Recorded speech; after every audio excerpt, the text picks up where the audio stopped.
too. During the heat of the game, it's clear he's a champ when all else disappears. Rally the team with a wink and a cheer. He's the leader that everyone fears. Quickly, it's a real heater. Once my friend, he's a locker room leader. In the chaos, he's the center, turning us into believers.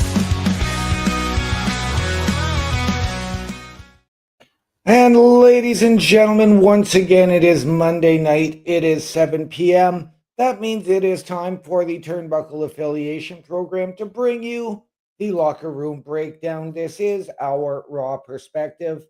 I am OM Dynamic. Bubba Duke is, again, on assignment. All of the reviews, the previews, what happened leading up to Survivor Series this past Saturday, what is going to happen tonight. Ladies and gentlemen, we had an okay week last week. There was a lot, for me, that I found was a lull. Overall, this past week in wrestling, including Survivor Series, was underwhelming. We did get some big moments and some big surprises, especially on Saturday. I'm hoping that Carl Carafel will be joining the Raw Patrol later so that we can see the smile on his face when his big surprise shows up tonight on Raw.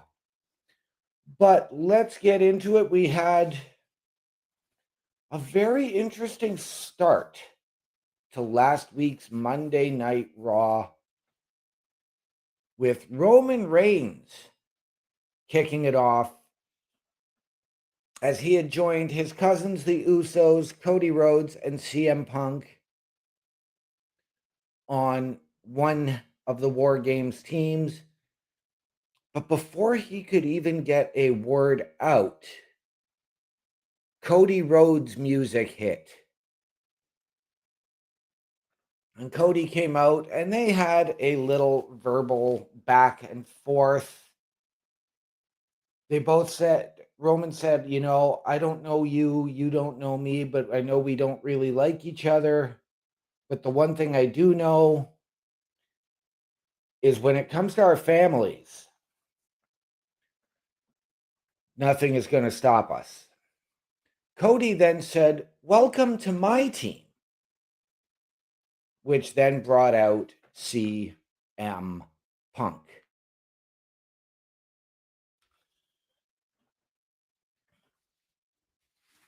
And Punk came out and he got into it.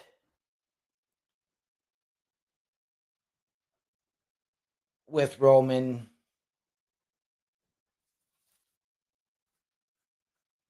Mr. Best coming in saying they were quoting their favorite Starship song. Now, is that Starship Jefferson, Starship Jefferson Airplane? However you want to look at it. Which version of the band? And CM Punk and Cody then got into it with Roman coming out saying, why don't you just whip them out and measure it already? Literally his words. Again, you've got these three alpha males who are there barking at each other, almost reminiscent of the days of Edge, John Cena, and Randy Orton.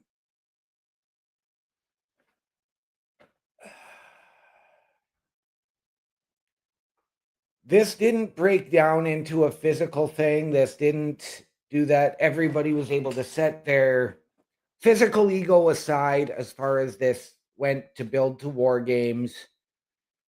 But Roman left looking at both men saying, that title would look better on my shoulder anyways. Which one was he talking to? Was he talking to both?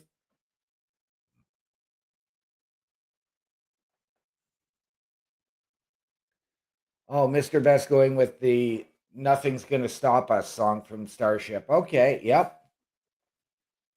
One of my favorite songs from Starship too, by the way. This was very, very intriguing and perhaps, in my opinion, really the true highlight of Monday Night Raw last week, ladies and gentlemen. And when the opening promo, for me, like I said, when the opening promo is the highest point of the show, that really, really says a lot.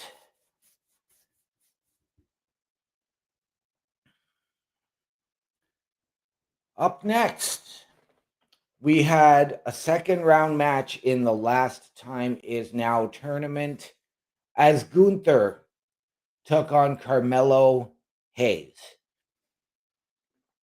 What we thought was going to be an unaliving the previous week of Javon Evans by Gunther really wasn't. Javon was really able to do a lot, get a lot in, and really show why he is that young OG, why he is able to get moving. Now we are going to a guy who has a lot in common with Gunther. Both former NXT champions. Melo's been the NXT North American champion, whereas Gunther was the NXT UK champion. They both had tag team partners, bit of a following, so to speak. Where Melo went to the barbershop, Gunther had Imperium. This match, ladies and gentlemen, really became the best match Melo has ever had on the main roster. And I realize that a lot of that has to do with Gunther and his abilities as well in the ring. Dominant performance from Gunther, but Melo able to counter a lot of the high-powered offense, countering the power bomb into a DDT, hitting the first 48 at one point, but then getting caught with it the next time.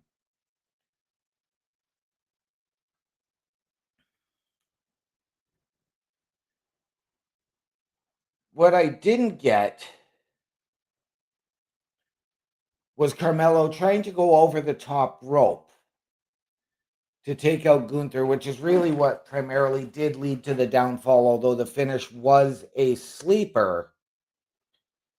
This was a good match. I honestly wish, because I don't need Gunther going into that Last Time Is Now and John Cena's last match. I wanted to see somebody younger, somebody who's got it, somebody who could become not necessarily the next John Cena, but into that mold. And I don't see that guy being Gunther. That could have been a Melo. That could have been a Joe Hendry had you put him in the tournament. Mr. Best coming in saying he stands by Gunther being the guy. I know you do. And there's nothing wrong with Gunther if it is him. It's just a case of I don't need Gunther going in and becoming this retirement guy. I don't need Gunther becoming that guy who's going to retire the guys in their last match. That really doesn't do anything for me, and it doesn't cement him as a heavyweight championship threat. It means now I can take out the old guys and put them away. Oh, sorry. It was a powerbomb victory that Gunther got. He did hit 2 power bombs at the end of the match to stack up Melo and get the win.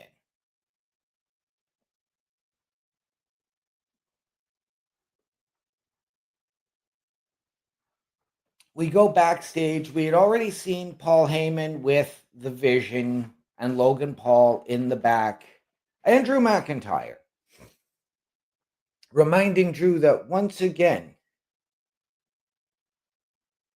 I am the elder statesman of the group. That's right. That's right. And don't you forget it. Grandpa doesn't like it when you little whippersnappers. That's right. You youngins want to go against the rules and true belief. Um, we had seen Paul Heyman with the Vision and Drew McIntyre, reminding Drew, remember, you're under suspension. The only reason you're here tonight is because I've chosen you for the War Games Advantage match. And now it's a tag team match where Logan Paul stepped in then and said, oh, you picked Bronson Reed. No. You picked Braun Breaker. No. And Logan Paul then looks, points at himself. Paul Heyman says, yes. Logan's response was, wise choice. So we come to this segment now, and Roman Punk and Cody are all there again, talking in the back, when the Usos come up and start running down Drew and Logan, who have been a bit of a tag team of late. And they've had some success. But again, we have to look, because the Usos are the greatest tag team of all time.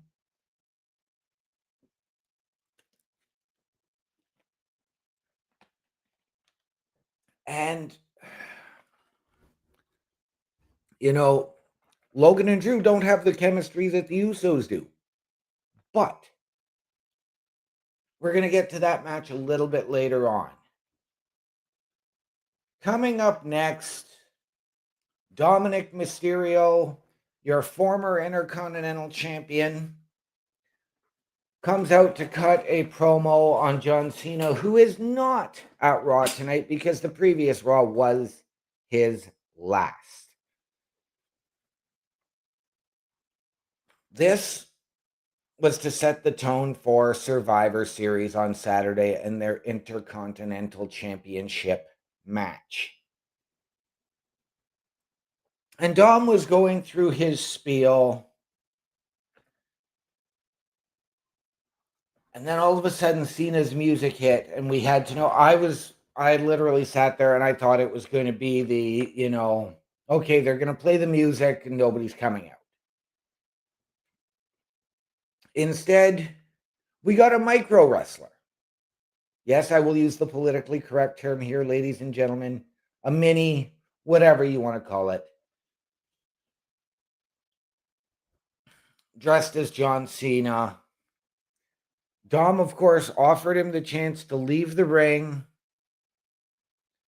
tuck his tail between his legs, and go back.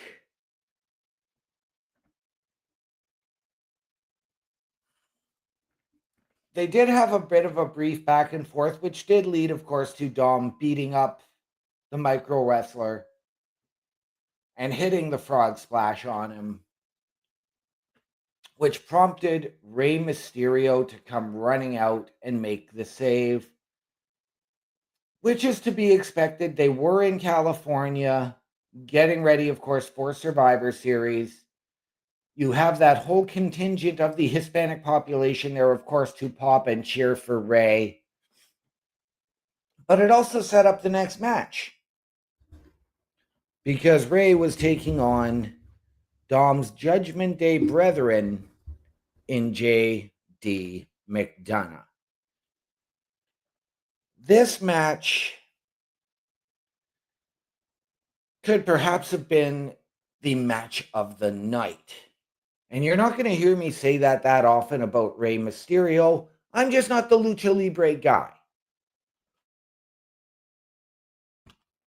I'll give that one to Bubba Duke. But Rey Mysterio, again, for me, he is a legend. He is the embodiment of everything Lucha Libre in WWE. And I do appreciate everything he has truly accomplished throughout his career. He is a Hall of Famer for a reason. Okay, yes, Mr. Best loves Lucha Libre too. But you don't make as much of a fuss about it as Bubba Duke. This match had a little bit of everything. It had the high flying from JD and Rey. It had the ground, the technical aspect. It had it all. This very, very easily could have been the match of the night. JD really, really controlled this match. And I love it. I just need better booking for JD, not just constantly being put into these positions of, okay, I'm going to go out and do the dirty work for the Judgment Day to come up short. I need JD challenging whomever the Intercontinental Championship champion is after this past Saturday at Survivor Series. And again, we will cover that a little bit later on. And maybe winning. Maybe give JD that Intercontinental Championship. Give him the opportunity to take the ball and run with it.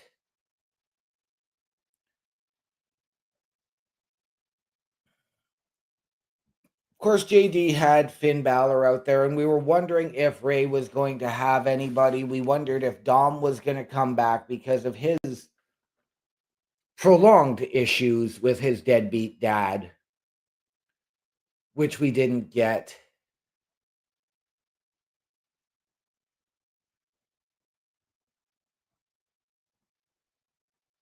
I'm going to assume that that comment is from one of Mr.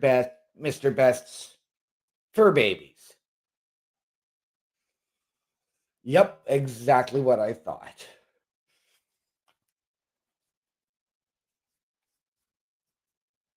But there was a miscommunication with Finn Balor, which led to Ray picking up the win.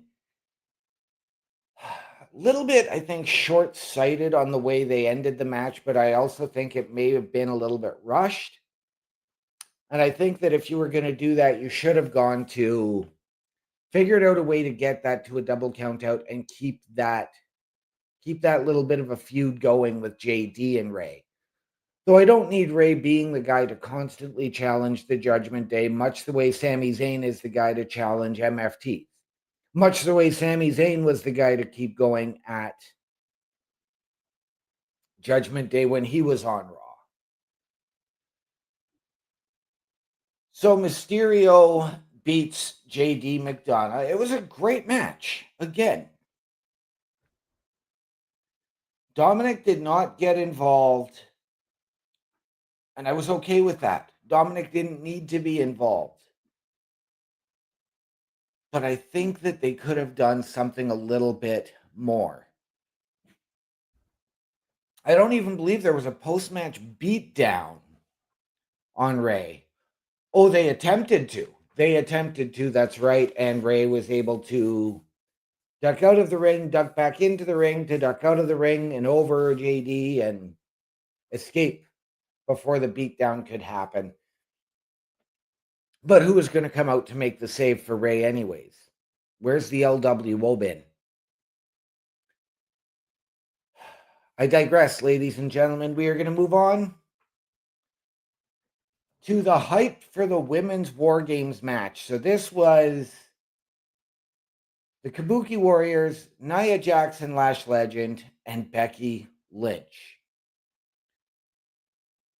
Becky took the mic first, asserted the control for her team, saying she assembled the greatest team ever, standing side by side with Asuka, who she has gone to war with, telling Kyrie she saved her life, referring indirectly to her past with Nia Jax, who stood there with a shocked look on her face, and of course propping up the newcomer, Lash Legend.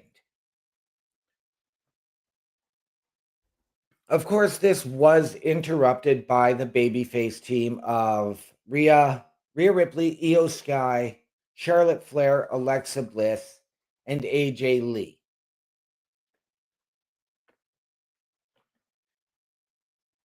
Of course, there was the verbal confrontation, which, of course, led to the physicality in these two women's teams really, really battling it out.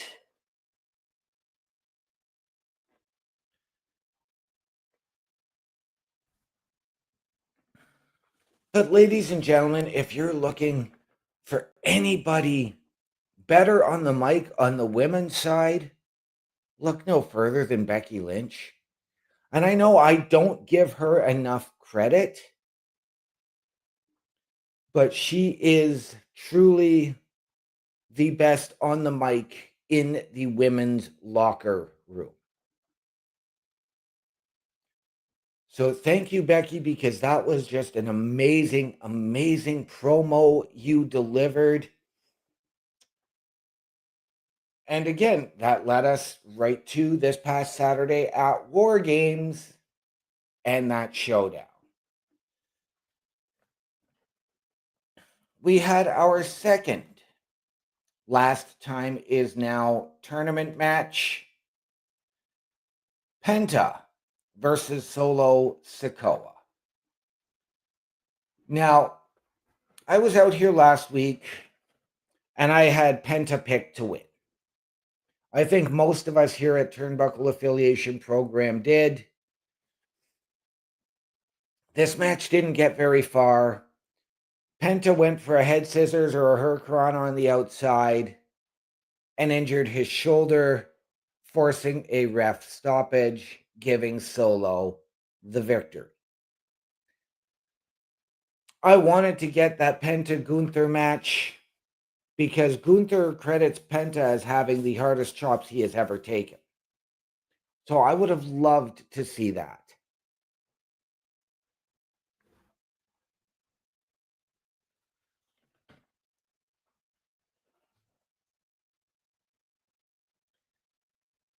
Mr. Best saying he actually said he couldn't pick a winner. And that's fair. Because you can be a fan of both guys. For me, it would have meant that to get that heel baby face. And personally, I don't think Solo needs it. I think Solo's had his thing with John Cena. That went nowhere. He's had his thing with Cody. That went nowhere. I think you need to focus on building Solo and the MFTs.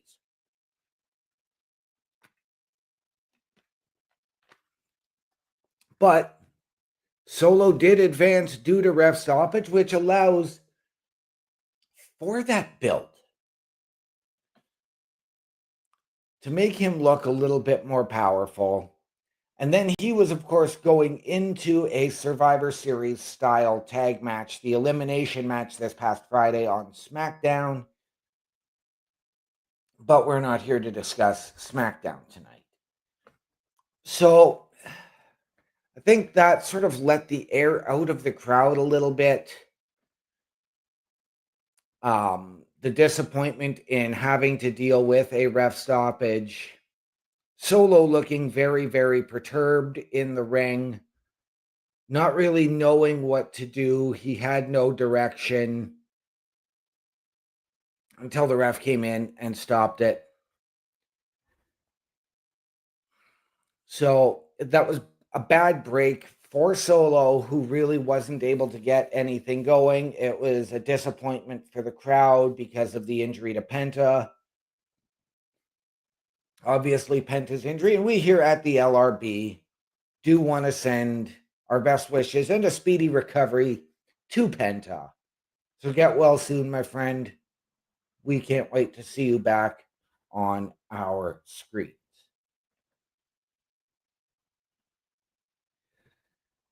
On to our main event, ladies and gentlemen, the War Games Advantage match. Logan Paul and Drew McIntyre representing Team Vision against the Usos.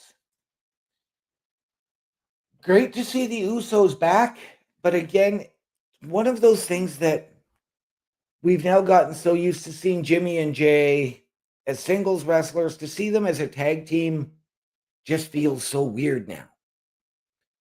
And I'm not saying that to be derogatory because, I mean, it should be considered a special attraction, much the same way a guy like a Roman Reigns, a Brock Lesnar, when they come in, it should be that special moment. This didn't have that same aura, that same special moment feel to have the Usos back as a tag team.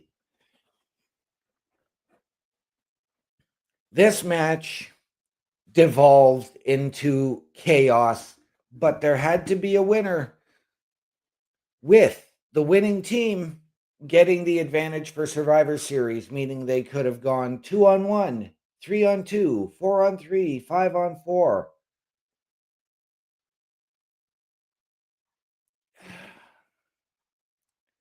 Of course, this match broke down exactly how we would all expect, which was chaos.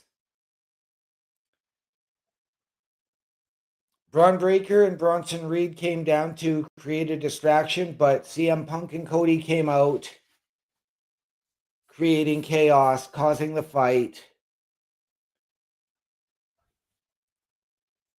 At which point then, I believe,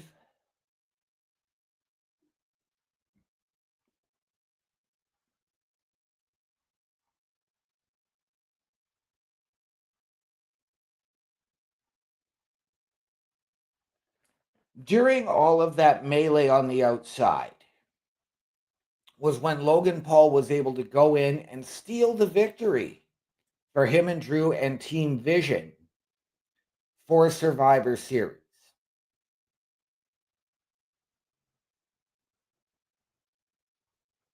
Oh, Mr. Best also saying that because of the Penta injury, he's annoyed that we won't get him and Fenix reuniting in AAA.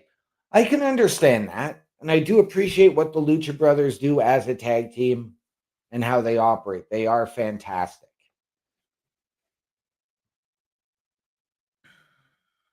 After Logan Paul stole the victory, though, we did get Roman Reigns coming out, and he started laying the beat down. When Brock Lesnar came, and when his pyro went off, he slipped and did a back roll on the top of the entrance ramp. Now, he did laugh it off and came right down to the ring to literally clear house and leave the Team Vision standing tall over the baby faces heading into War Games. How many times do we need to see this, ladies and gentlemen? I'm sorry, for me now, it is starting to get old. I said going into War Games, I didn't need Roman Reigns and Brock in the match. I certainly don't need Raw going off the air with the massive brawl each and every week, or as regularly as it is. I understand it's War Games. I understand you're building up the match. But you know what? Maybe leave a team confused, questioning who can we trust, who can't we trust in that match. Because you'll notice the heels always tend to have a little bit more trust because there's no honor among thieves. So they know at some point one of those guys is going to stick the knife to them. In that opening promo, we had Cody, Roman, and Punk going face to face, nose to nose, creating that sense of distrust. Why couldn't you build on that sense of distrust between those three men at the end of this instead of the absolute carnage that we got? Overall, ladies and gentlemen, I'm going to try something new here, and I'm going to give a grade. For me, last week's Raw, ladies and gentlemen, was a C+. I'm going to be generous. I'm going to give it the C+.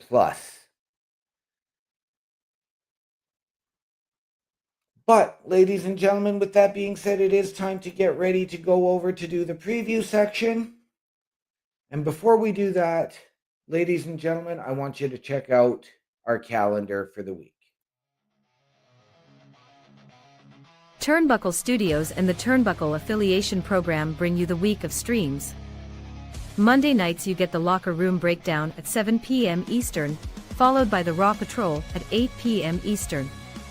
Tuesday brings you the flagship show, Turnbuckle Talk, at 8:05 p.m. Eastern. Wednesday we play games with the PlayStation Showcase at 8 p.m. Eastern. Thursday we go TNA when we brace for Impact at 7:55 p.m. Eastern. Friday we secure all details as we answer the call for the SmackDown security detail at 8 p.m. Eastern. The weekend brings you Saturday Night Gaming at 8 p.m. Eastern. On Sundays be sure to catch the Chris Parrish podcast at 12:15 p.m. Eastern, followed by the Boar's Nest at 8 p.m. Eastern. Be part of the shows and join the chat every day. A Turnbuckle affiliation program is looking for more people. If you have passion level for pro wrestling, sports, video games, or something else, then Turnbuckle Studios is the place to be. If you have ever wanted to pursue content creation and want to join our team, then we would love to have you. Check out turnbucklestudios.org or contact us by email today because your future is now, and we want you to tap in.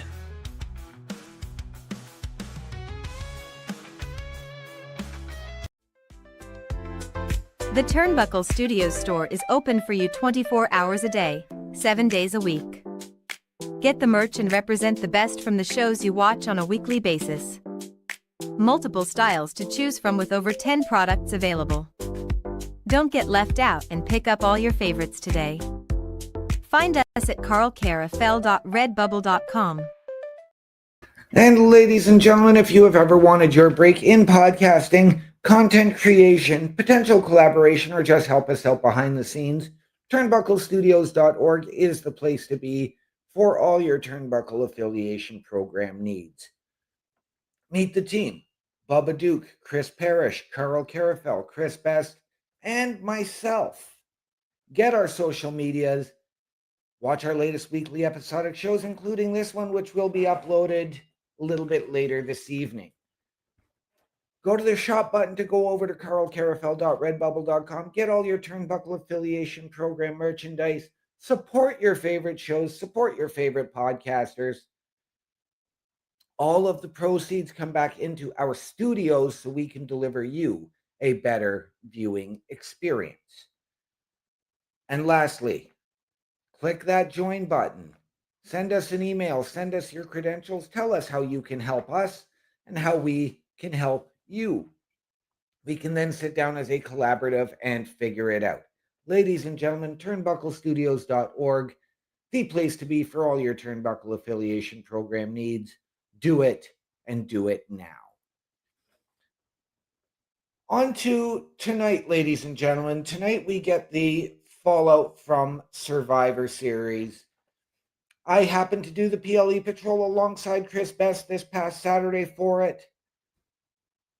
I was excited in the moment, but I've had the chance to go back, review it, and it was actually a little bit underwhelming for me. But I digress. It is in the past, and we are on to tonight and the fallout from Survivor Series. Tonight we get a tag team championship match as AJ Styles and Dragon Lee will defend against the New Day. The question I have is, which two members are we getting? Kofi and Xavier as the tag team. But ladies and gentlemen, as far as the New Day goes, what is going on with Grayson Waller? Why are you not putting him in the ring? Why are you not giving him matches? Grayson Waller is a fantastic talent and needs that opportunity to actually shine.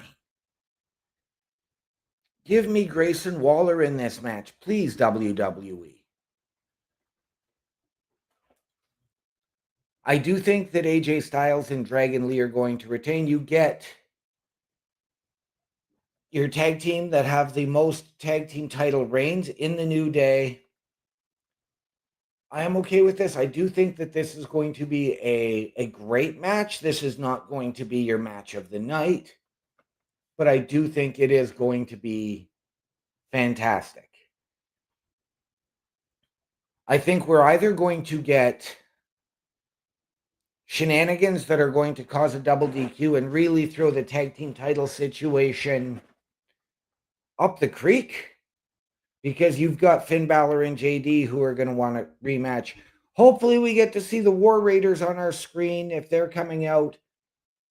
Maybe we get a new team. Maybe we get Bronson Reed and Braun Breaker who come out and say now, okay, we want our shot at the tag team championships. Give me that, please.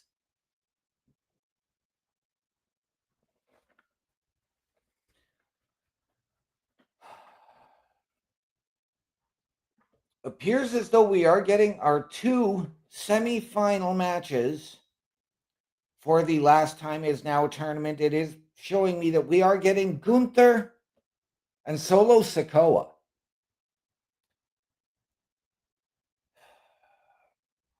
Do we make Gunther a genuine babyface in this match by having the MFTs attack him?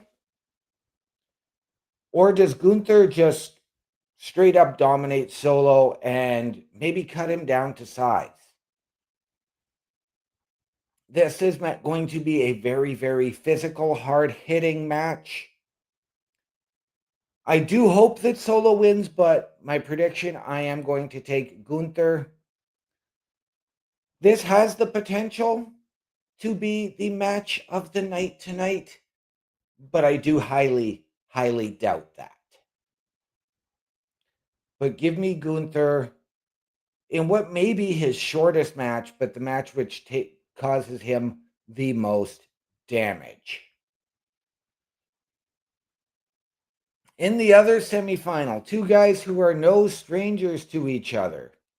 2 guys who have fought side by side, 2 guys who have fought across from each other.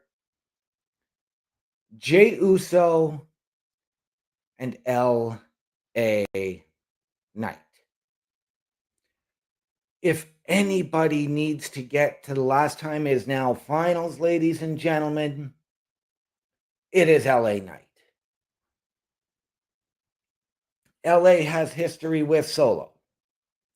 L.A. and Jay have history.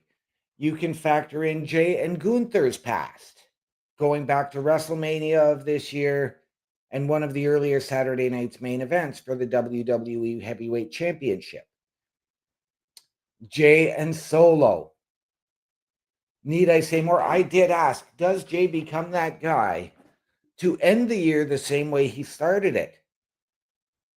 Retiring he eliminated John Cena in the Royal Rumble. Now he would get the opportunity to retire him. LA Knight, the first guy John Cena truly put over a couple of years ago, both verbally and, working with him. So I think that this is where LA Knight needs to go. I think we need to get LA Knight that match at Saturday night's main event. So, ladies and gentlemen, give me LA Knight over Jey Uso. And again, I'm going to maybe throw in the Vision because both of those guys have history with the Vision as well. But give me LA Knight to beat Jey Uso. The fallout from the 2 War Games matches. Becky Lynch once again tapped. Of course, she is out on social media saying, no, I didn't tap. That is that corrupt official, Jessica Carr. Can we please get to this already? Can we please have this addressed?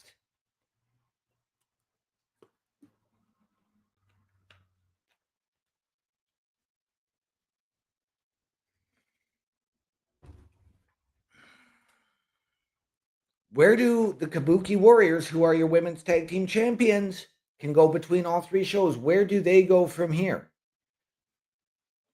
Because we are now going to look at the Raw side. You have Charlotte Flair and Alexa. Oh, no, they're on SmackDown, sorry. You have Bayley and Lyra Valkyria.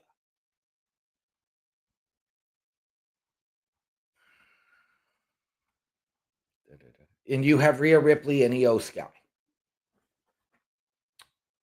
Both of those teams are viable options. On the SmackDown side, of course, you've got Nia Jackson, Lash Legend. After what happened at Survivor Series, do not be surprised if they are there tonight to get into the face of the Kabuki Warriors.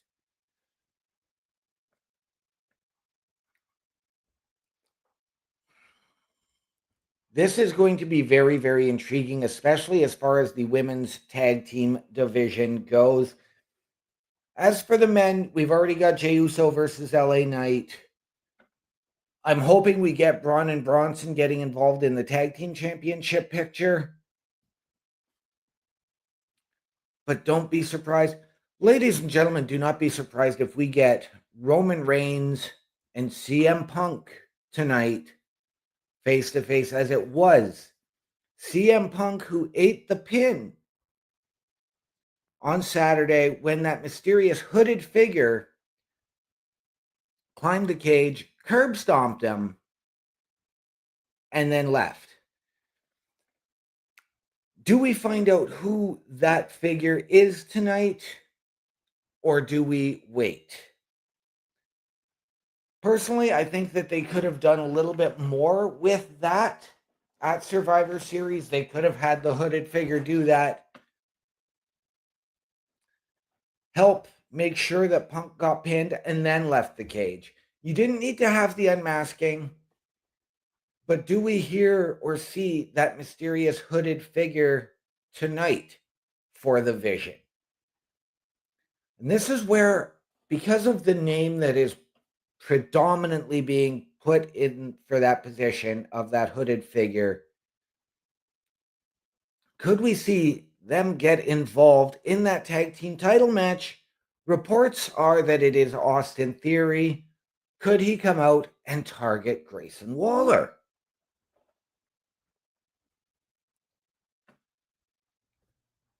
Cody Rhodes and Jimmy Uso are going to probably go back to SmackDown, though I don't know about Jimmy. He might be there to accompany Jay to the ring for that match. Is this where we get the Jimmy Uso heel turn? Is this where we get the Jey Uso heel turn if LA Knight wins?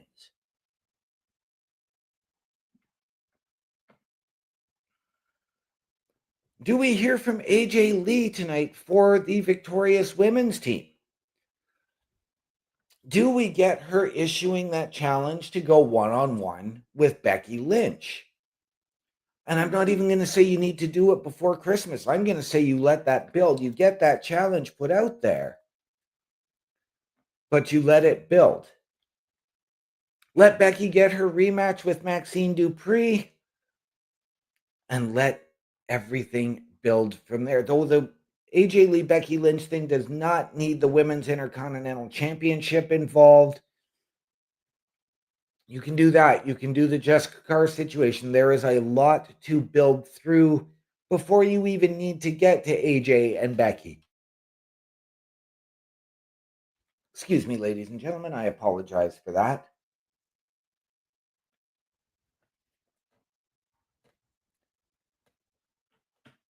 As well, yes, we are probably going to hear from CM Punk. Does he call out a Logan Paul? Does he call out a Braun Breaker, who was the guy that got the pin on him? Does he call out this mysterious hooded figure? Does he just call out Paul Heyman saying, oh, another trick up your sleeve? Who else? I've suggested Rhea Ripley. Apparently, we are supposed to hear from Penta. I'm assuming we are going to get an injury report. Who knows if Penta is even in the building? We don't know the final definition of his injury.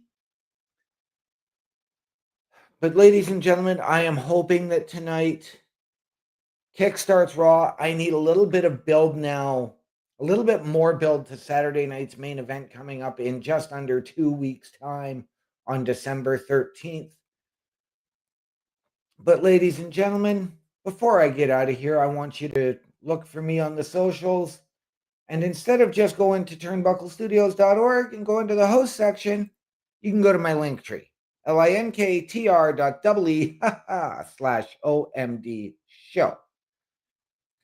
Ladies and gentlemen, please remember, the world is better with you in it. From all of us here at Turnbuckle Studios, the Turnbuckle Affiliation Program, and the Locker Room Breakdown, to those of you out there wherever you are, good night, good luck, we out.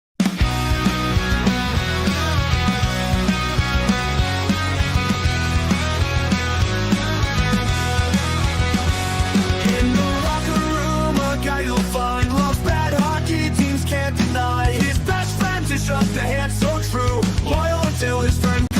too.